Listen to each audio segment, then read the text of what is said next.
Hello and welcome. This is Jill Wigmore-Welsh here from Reading in Berkshire, UK, bringing you another podcast. And this recording today is part of my Better Bones for Life program. And I've actually recorded this small extract for a group of people who have attended a Rest Less talk that I've done. And it was with regard to the hip and being the master mover of the body. So Ruthie Allon certified me back in 2005 to be a trainer of her Bones for Life program. And at that time, due to family constraints, etc., I was only able to deliver the program to small groups, etc. But also I reviewed the material over time and realized that what I wanted to add to it was a more evidence-based support, if you like. I've actually come from a background of studying first zoology, then physiotherapy, big interest in psychology, and by the time I came to do my core training in what was then called Feldenkrais work, so the original Feldenkrais Method work, which I did a full training in, that I finished somewhere in the region of 27 years ago. When I did that first training, I was also doing training with Ruthie in her Bones for Life, and that training with Ruthie finished in around 2000. So a lot happens in 26 years, and I took the work that Ruthie had in Bones for Life, and I realised that really I wanted to add that evidence base to it, as I'm a clinician, a Health and Care Professions Council registered professional. I want to add that evidence base to it so that when I was training it, I could feel confident that we were aligning with contemporary understanding, with neuroscience and all of the important aspects to ensure that people who have bone health problems are actually getting the best kind of program that I can provide. So the program itself, Better Bones for Life, is really geared up towards those people who are at an early stage of having problems with bone health, either osteoporosis or osteoarthritis. And it means that they're probably quite active. They can get down to the floor, they can walk distances, they can actually manage to repeat lessons, perhaps attend for a morning workshop, which can entail, as I say, getting down to the floor, getting up again repeatedly. So it's a variety of learning experiences around actual movement lessons, but also education towards other aspects of health that relate to bone. This particular small recording can actually be done, it's in sitting. But as I say, it's a short extract from a bigger lesson and series. And the gear for this is, the gearing up is towards improving gait.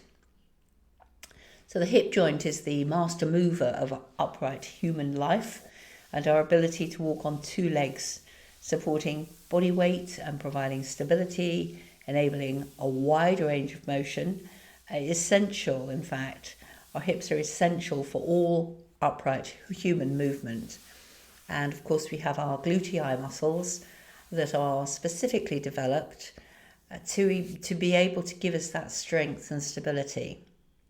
So of all the movements, of all the hip movements, rotation is the most neglected in everyday life, in exercise programs, and in rehabilitation. So what we're going to be doing in this short lesson, which is in sitting, is actually just exploring that very area of movement and mobility. If you can have a little wander around in the room, first of all, and just notice how your hips feel before you do the lesson, and then return after the lesson and complete the same activity, you can just see what sort of effect the lesson has. When you come to do the movements, remember this is not a medical treatment. You're doing this entirely of your own volition.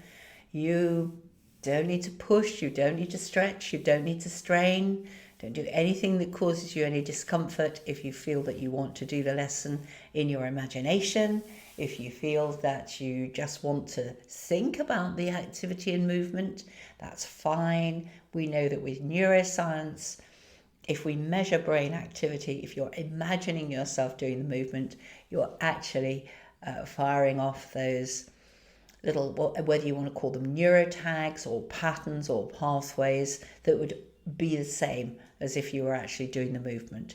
So go gently, take care. I shall leave a few seconds gap between talking and then the next piece, which will be the start of the lesson. So we'll just have about 5 seconds break and then we'll go straight into the lesson.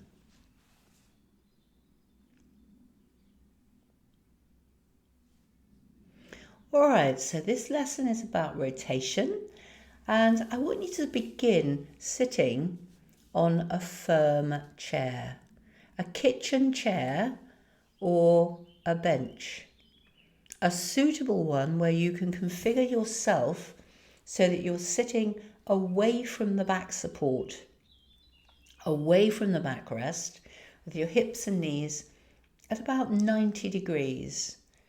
Note, ask yourself, is the chair seat height that you've chosen too low or too high? You need to find yourself a way in sitting that you can be sitting on your what we call pelvic or ischial tuberosities, the two bony bits that if somebody were to sit on your knee, you'd actually feel those pressures on your leg. So you want to be sitting on those ischial tuberosities with your spine nice and long and rising tall to support your weight. So not curled and bent forward. Allow yourself to move your weight. Shift away from rolling onto your glutei, your bottom muscles. Observe whether you can sit like this without effort. Or has your pelvic use become so habituated into taking your weight through your buttocks? In other words, sitting back slumped. Do you need to ask your muscles to work to keep yourself sitting tall? Or can you relax in the way with your body weight resting naturally as nature intended? Load transmission from head to pelvis easily. No tensioning, just noticing if you're stacking your bones nice and easily. Start a little with play. Play with finding the easiest 90-degree configuration. Maybe try different hard top chairs. One with a flat surface, a bench or a stool might work best. If the chair top is tipping backwards, it's going to roll you back. So have a look around and see what chairs you have. Maybe a quite classic older one that has a flat surface. If it's a stool, you don't want it to be too high because otherwise your hips and knees won't be at 90 degrees. Once you've found that chair, once you're sitting and you feel aware that you're in this 90 degrees at the hip and knee position, let's start exploring more. If you're sitting in this way over those ischial tuberosities, you can relax your abdominals and back extensors. Just look down, more a glance down towards your floor in front of you. Imagine a line from the tip of your nose that extends all the way down to the floor. Literally, it's as if someone's just attached a pendulum to the tip of your nose and it's hanging all the way down with the pendulum just resting on the floor there. Keep your same configuration with the weight going through the tuberosities as you visualize this line from your nose to the floor, and where it greets the floor, observe how far out and away from this point where the line greets the floor, how far and away from this point is each of your feet sitting? Just look at the distance from the right one into that center point, and then maybe the left one into the center point. Don't change anything. Remember, this is about choices, habits, learning, not correction or perfection. After all, knowing what we usually do can be so much more insightful than just bowing and changing and trying to fit in with everybody else's expectations. Just be yourself. If you notice that one foot is a lot closer to that center line than the other foot, so be it. Just let's start from there. Stay who you are. You do you. So just check the distance. Is one foot closer to the line from your nose to the floor, than the other? Don't question it, but just be curious. Maybe this distance is telling you a little about which foot you favour taking weight through. Perhaps there's an echo in the way you lean. Maybe more weight on one sit bone than the other sit bone in your pelvis.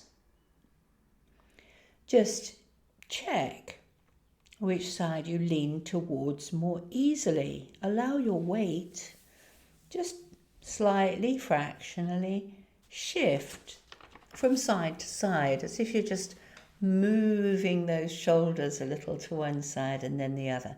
Do it very slowly. Repeat it very kindly and calmly, gently. Go gracefully and within easy comfort. Take care to feel safe. If you feel that something is uncomfortable, well, don't go there. Be kind to yourself. There may be a reason why you're sitting the way you're sitting. It doesn't mean you have to correct it. But just do that little exploration. A little sway to one side. Notice which side you go to first, and then the other way. It might be that you discover that one side feels very strange. I know that I have a very dominant side. So over to one side, just a little. Feel if it's like, oh yes, that feels nice. And then the other way, it's like, oh, I don't usually do this. Or is it that both sides feel the same? I don't know. Just take care, feel safe, and remember you have choice. Do that a few times. One way, the other way. And now imagine that line again from your nose to the floor, and notice, has anything changed by simply drawing your attention to the weight on your pelvis and kindly allowing yourself to move side to side? Where does your nose to floor line sit now? Would that pendulum be resting somewhere slightly different on the floor? Is there any change to the difference between foot to the place where the line rests on the floor? Maybe one line was a lot shorter and closer to the line. I don't know. Maybe one's become even bigger. I don't know. Now, forget about the nose and forget about the pendulum. Just lengthen one leg. So as you sit, you've now got one leg bent and one leg just straightened out a little bit. Your foot's still resting on the floor. Your knee will probably be a little bent, just a little bit.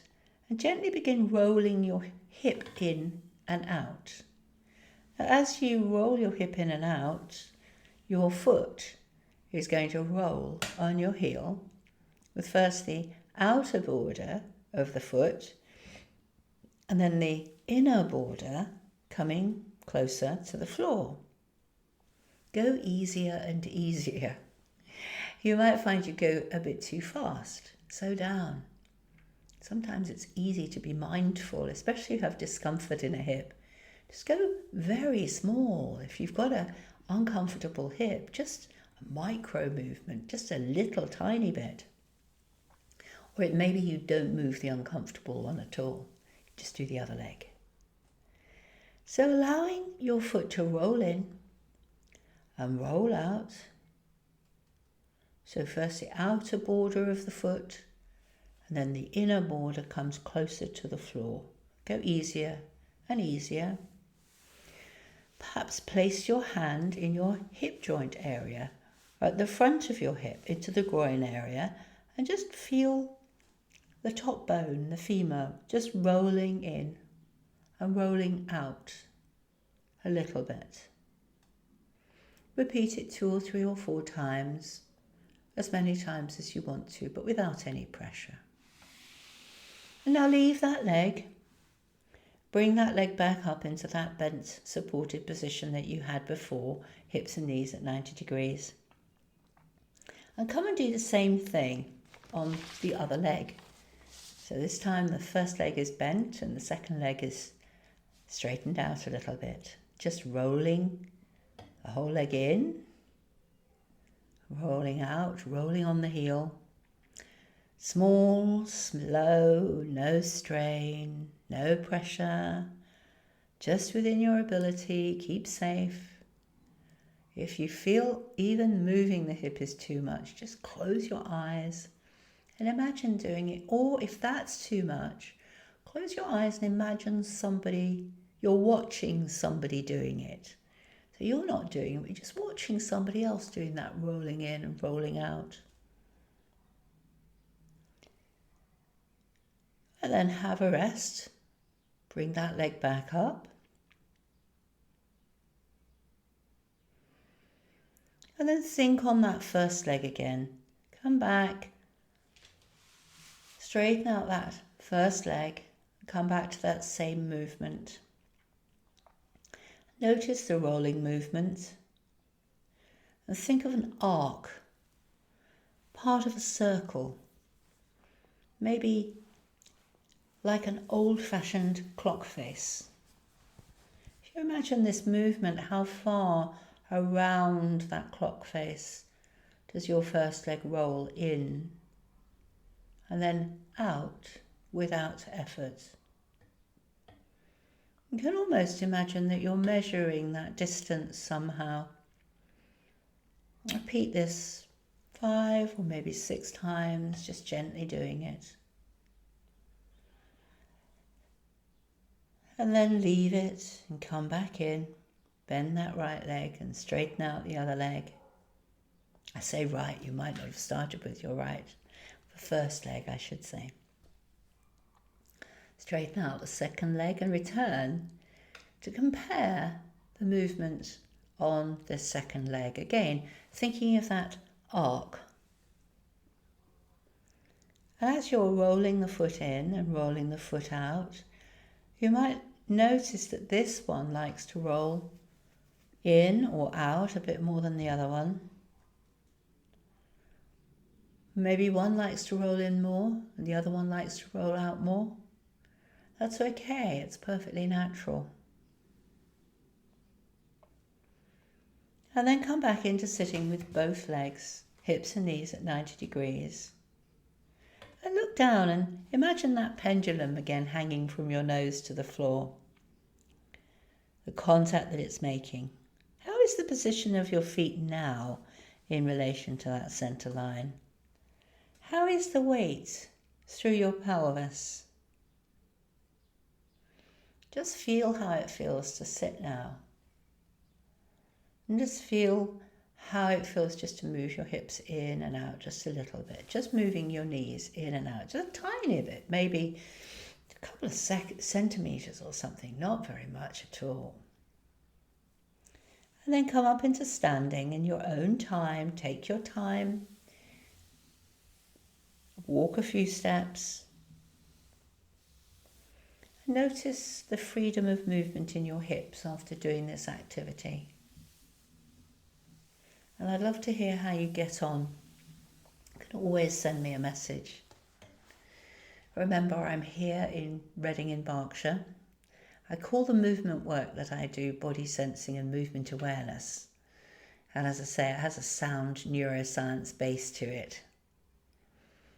If you're interested in learning more about how you can safeguard your joints for the future, if you're interested in discovering how you can work upstream, I think is the description now. In other words, rather than waiting until you develop a problem, you're already anticipating that you're probably going to get problems in the future and you want to do something about it now. If you're interested, I'll be putting my details in the write-up here, and you can contact me, and providing you meet certain criteria, you can get down to the floor and up again, you can walk a certain distance. You might be interested in joining in with a Better Bones for Life online program that I'm going to be running, and maybe we can have a conversation. And I look forward, as I say, to getting feedback. My website is my name, Jill Wigmore-Welsh.com. Lots of ways you can contact me on the website. You can send me a message, you can make a phone call, you can book a 20-minute consultation if it's something that you want to discuss, you've got a problem and you'd like to come and see me. But I hope you've enjoyed the lesson today, and enjoy. It's UK weather, just to let you know. It's very grey, it's quite chilly. We just had some lovely hot sunshine, and now it feels as if we're back into autumn again. So enjoy your day, have fun, and look after yourself. Take care. Bye.